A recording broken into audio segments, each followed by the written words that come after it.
السلام علیکم ورحمۃ اللہ وبرکاتہ۔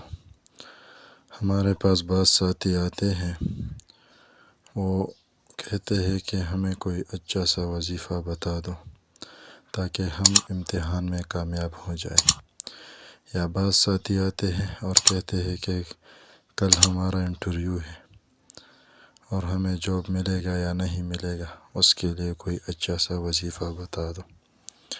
اسی طرح اور بہت سارے مشکلات ہیں انسان کو درپیش ہوتے ہیں۔